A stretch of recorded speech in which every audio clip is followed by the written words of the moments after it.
നാഗാലാൻഡിലെ മെരക്കോങ്ങിൽ ഇന്നലെ താമസിച്ച വീട്ടിലെ ചേച്ചിയുടെ ബായ് പറഞ്ഞ് ഞാൻ ഇറങ്ങിട്ടോ. വഴിയിലെങ്ങും ഫുഡ് കിട്ടാത്തതുകൊണ്ട് ഈ കാണുന്ന അങ്കിള് പുള്ളിയുടെ വീട്ടിൽ വിളിച്ചുകൊണ്ട് നമുക്ക് ഫുഡൊക്കെ തന്നു. അത് കഴിഞ്ഞ് നമ്മൾ നേരെ ഇറങ്ങിയപ്പോൾ നല്ലൊരു ഇറക്കമാട്ടോ കിട്ടിയത്. ഇറക്കം വന്നാൽ പിന്നെ നല്ല ഹാപ്പി ആണല്ലോ. ഈ ഇറക്കം കഴിഞ്ഞ് നേരെ കയറി നിന്ന് നമ്മൾ തംലു എന്ന് പറയുന്നൊരു സ്ഥലത്തേക്കാണ്. അവിടേക്ക് ഇനി 7 കിലോമീറ്റർ ബാക്കിയുണ്ട്. അത് നല്ല കുത്തനെയുള്ള കയറ്റം. ഈ കയറ്റം കയറി ചെന്നിട്ട് വേണം നമുക്ക് ഫുഡ് കഴിക്കാനായിട്ട്. എന്തായാലും കയറ്റമൊക്കെ കയറി ക്ഷീണിച്ച് അവശയായിട്ടുണ്ട് കേട്ടോ.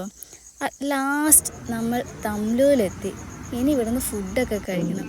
അവിടെ കണ്ടൊരു കടയിൽ കയറി നല്ല പൂരിയും ചിക്കൻ കറിയൊക്കെ കഴിച്ചിട്ട് നമ്മളിങ്ങനെ ഡൗട്ട് അടിച്ച് വെക്കുക, ഇനി വീണ്ടും യാത്ര തുടരണോ വേണ്ടോയെന്ന്.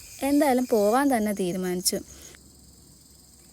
പക്ഷേ ആ തീരുമാനം അത്ര ശരിയായില്ല എന്ന് പറയാനായിട്ട് അധികം നേരമൊന്നും വേണ്ടി വന്നില്ല. നല്ല കിടിലം മഴ തുടങ്ങി. പിന്നെ റെയിൻകോട്ടൊക്കെ എടുത്തിട്ട് അങ്ങ് ചവിട്ടാൻ തുടങ്ങി.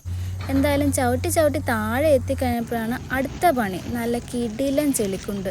അതിനിടയ്ക്ക് സൈക്കിൾ കുടുങ്ങി ആകെ പണിയായി. വൈകുന്നേരമായി. സ്റ്റേ അടിക്കാൻ സ്ഥലമൊന്നുമില്ല. ഞങ്ങളിങ്ങനെ ആകെ പെട്ട അവസ്ഥയിൽ ലാസ്റ്റ് റോഡ് പണിക്ക് വന്ന ചേട്ടന്മാർ, ആസാമിലുള്ള ചേട്ടന്മാർ നമുക്ക് വേണ്ടിയിട്ടൊരു സ്ഥലം കണ്ടുപിടിച്ച്